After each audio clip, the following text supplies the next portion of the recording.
Hai, selamat pagi, pagi yang cerah. Aku tuh tadi pagi-pagi tuh tiba-tiba ingat pengen cerita lucu. Jadi suatu saat gini, aku sama suamiku tuh kan seneng kalau kita sedang punya ucup tertentu gitu ya. Kita tuh diajarin sama satu sahabat suamiku tuh, kita mandi malam, tengah malam kan tidur enak tuh, jam 3 pagi kita bangun mandi gitu.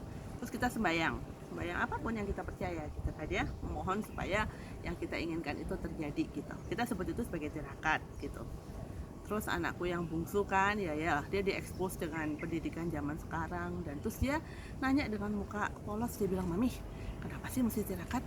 Kan kata Mami Tuhan itu maha baik, kan kalau rezeki tuh kita kan tinggal bilang terima kasih Tuhan, terus kita move on aja jadi orang baik gitu, kenapa mesti capek-capek mandi gitu."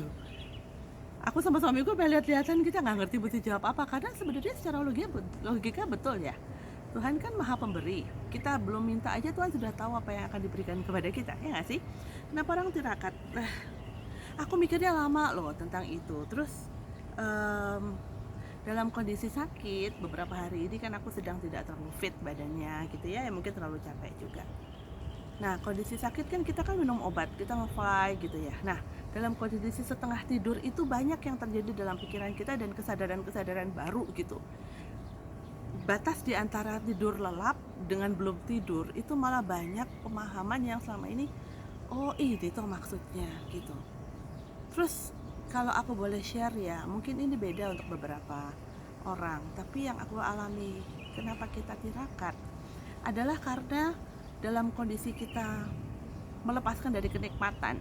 Misalnya kita nggak makan, itu kan lepas dari nikmat kenyang. Terus kita lagi enak-enak tidur, kita wudhu lalu sholat tahajud, lalu atau kita jam bangun lalu kita mandi lalu berdoa. Kalau bapak saya tengah malam senangannya tirakat pergi ke Ubul atau mata air di Panggang situ di daerah Boyolali, doa rosario gitu. Itu tirakat. Kadang-kadang bapak juga pernah wujud bersyukur karena kelulusan saya, bapak keliling keraton Solo, jalan berapa keliling gitu, tirakat. Hal-hal yang secara fisik, secara logis tidak masuk akal, tetapi itu seperti melepaskan diri dari tubuh. Nah, melepaskan kenikmatan kita dari tubuh itu kan harus ada yang terima. Kalau sesuatu lepas dari suatu badan kan ada yang terima. Dan kita percaya sekali, mengimani setiap hari bahwa kita ini digendong oleh Tuhan. Tidak hanya dipelihara, tapi digendong oleh Tuhan. Kalau pernah dengar Footprints in the Sands, itu kan juga bilang, pernah cerita, Tuhan kenapa saya melihat ke langit dan saya melihat gambaran kehidupan saya, kenapa kok dalam masa-masa saya sedang sedih kok cuma ada satu set tapak kaki, kalau saya sedang senang kok ada dua set tapak kakinya Tuhan dan tapak kaki saya, tapi kalau sedih kenapa saya ditinggalkan, kenapa Tuhan jalan sendirian? Dan Tuhan menjawab, loh justru ketika kamu sedih, kamu saya gendong.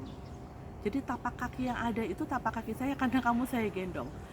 Itu dibuat oleh seseorang yang tidak disebut namanya, tapi itu membuat saya yakin setiap saat bahwa dalam kondisi kita menangis dan bersedih, Tuhan menggendong kita. Karena itulah gunanya tirakat, adalah kita melepaskan diri dari badan kita, dari kenikmatan kita, untuk minta gendong oleh si pemangku hidup, oleh Tuhan yang mengasihi kita. Dan dengan demikian kita terbiasa melakukan tirakat dalam kehidupan. Setiap pagi kita pengennya tidur, tapi kita bangun, lalu kita melakukan apapun yang harus kita lakukan di rumah, bersih-bersih rumah, berangkat kerja, berangkat sekolah, itu tirakat loh. Tirakat tidak harus puasa Senin Kamis atau ngebleng atau puasa bisu. Kalau itu mampu dilakukan, kalau itu menjadi pilihan hati kita untuk melepaskan kita dari diri kita dan minta gendong, silakan, karena semua orang punya caranya masing-masing. Tetapi berarti ketika karena kita tahu kita tuh selalu diberi, tapi ada rasa takut apabila kita sendirian, disitulah gunanya kita tirakat, untuk minta gendong.